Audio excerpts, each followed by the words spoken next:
Greetings and welcome back to the Casual Wargamer. A little while back, I put out a I put out a poll on the community section of this particular channel, and I asked around my local game store, and I even put it on social media on a couple of Warhammer groups.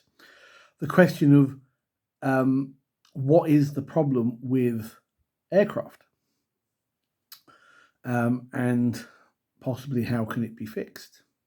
Well, actually, nobody had an idea of how it could be fixed, which is a little strange. So, aircraft, like this little, I was going to say bad boy, but he's first appeared in 40k in 4th edition as part of the Imperial Armour book series, which introduced the concept of flyers. And this ranged from your little lightning strike fighters all the way up to your Lancaster-inspired Marauder bombers. And they were fairly good, actually. Unlike a lot of Forge World stuff at the time, which was undercosted and overpowered, the flyers were actually quite well balanced. And they had this little rule that was ultimately used in 40k when they transferred over to the Codex releases. Or some of them did anyway, of unless you had a specific like anti-air, it was called flak when it came into the codices, rule, flyers had a -1 to shoot them. In the codices, they even added eventually that you couldn't use template weapons. You couldn't use flamers or frag grenades at them, but you could throw a crack grenade. Anyway, so yeah, they had this -1 thing, and then they started to introduce, I think it was 5th edition, what they called flak missiles. So if you had a missile launcher in, say, something like a Devastator squad, you could give up the frag and crack to have flak, so you could be dedicated anti-flyer. And it's like, okay, that's not so bad there and there, you know. But then it got to a point where every codex got flak missiles or some sort of anti-air defense, at which point flyers became pointless. In fact, until they recently went into Legends, Space Marines had 2 anti-air tanks specifically. I can't remember the names of them, but one was like a Hydra equivalent with lots of autocannon type things, and one was a missile launcher tank that only carried like flak missiles to try and take down planes.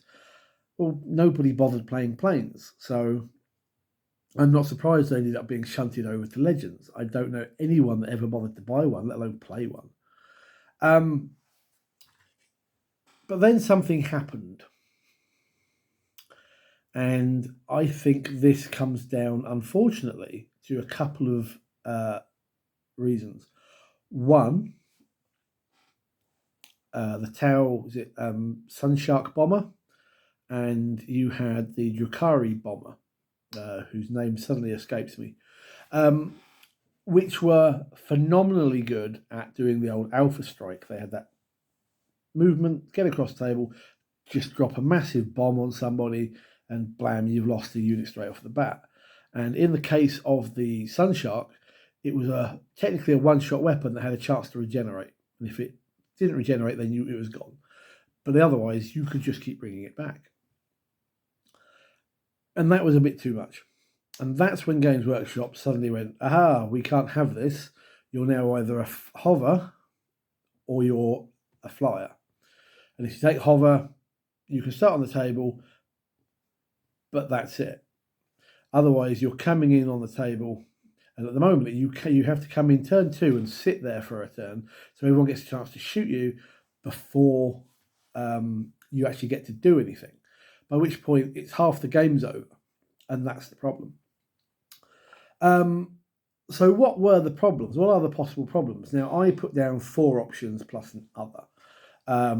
The first one is that they are underpowered and overcosted. And generally, this is the vote that won, and generally the response I got from a lot of people. I mean, take this guy. This is the Storm Talon gunship. In this variety, I only have the one flyer in my Space Marine army at the moment. I used to have another one of these years ago, which I sold off, where I took the heavy bolters on the side to make it a dedicated anti-infantry flyer. This one, under 9th, I decided to buy and start adding some flyers where you had 2 las cannons. So you got 2 shots on it. 10th comes along and, no you don't. It's 1 shot, twin linked. So at best, I'm getting D6 damage. It's pants. It's pointless. But I'm kind of paying a premium points for it because it has a 20-inch move, or however. Games Workshop nerfed it. I've never played it under 10th because of that. And a lot of the flyers now, if you look at their rules for 10th, like the Sunshark Bomber, it's just another sort of roll this many dice, and if you get whatever, it's mortal wounds. That's not a problem. That's quite reasonable. It's no different than a tank shock or what have you. But they still suffer the same problems. And so you end up with a unit that just isn't good enough on the tabletop, but you're paying a premium points for it. Because for some reason, just the fact that it's a flyer seems to influence its points, when really it shouldn't be treated like any different than any other vehicle. I've mentioned about being stuck and unable to act until round 3 if you have it fly in. That's a massive problem. You're paying points for something you're getting basically sod or use out of. And I really don't know why they've done that now. That's a rule that doesn't need to be there.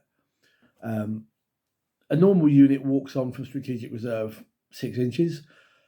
Well, I don't see why flyers should be constrained to the same thing. Why not? Because their flyers have an increase. Maybe not give them their full movement, but give them something. Because right now, you're either coming in on the table side, turn 2, or your opponent's deployment zone, turn 3. But that's often too late. You need flyers to be something that comes in, daka, and off it goes. I think that needs to be fixed. There's the argument, and this was vote number 3, which was Games Workshop felt they were too good at this Alpha Strike and so nerfed them. The other option, which nobody went for, nobody commented it on social media or what have you, and I only put it in here because it's something that bugs me personally, and nobody voted for it, which is fine, because it's one of those things that's up here, is that flyers can be seen and shot far too easily. I have this problem in my head where something like this, and it doesn't matter whether it's a flyer or whether it's, whatever, any sort of vehicle. Generally, despite the fact that we look at 10th and we go, vehicles are a lot more survivable, actually they're not, because your opponent always has this mindset of going, you're not having that, and they do everything to get rid of it. And for some reason, flyers always seem to draw that ire. And because flyers can be pretty much seen from anywhere, because they are classed as being up here and flying, which again is something I think needs to be sort of rectified a little bit, they can be seen and shot without a problem. You can't hide a flyer. Now, you can look at this and go, yeah, fine, except this, when it can be seen by everybody and their mum on the tabletop, is basically a paper bag full of bullet holes. It doesn't survive. It doesn't get anywhere. It doesn't do anything. And if your opponent gets the first turn, they're going to shoot it down and boom. And it's a waste of points. And it sort of bugs me. I think if something is in hover, it should get to hide behind things the same as everybody else. Kind of think of it as a helicopter gunship zooming around the buildings. If you've ever seen Black Hawk Down, you'll know what I mean with the little, I'm not up with my military parlance, but they just sort of like zoom around at the rooftop level, going daka, and keeping potential threats at bay. If you're flying, then you're up here. You're, not thousands of feet in the air, but you're at least hundreds of feet in the air. At which point, it's all, that's on you. It gives you a reason for playing the hover mode. But right now, all those viewpoints aside, it really does feel like Games Workshop doesn't know how to handle flyers in the current game. I'm not really sure they knew how to handle them anyway. Forge World came up with the initial rules and the concepts. Games Workshop either took that over, but they've never handled it properly. Instead of treating them as a separate thing, this is a flyer which has these rules, I think they should start using them like normal vehicles. Treat them as normal vehicles. Don't give them some sort of negative, don't give them any sort of real buff. Just let them be treated like any other vehicle on the tabletop.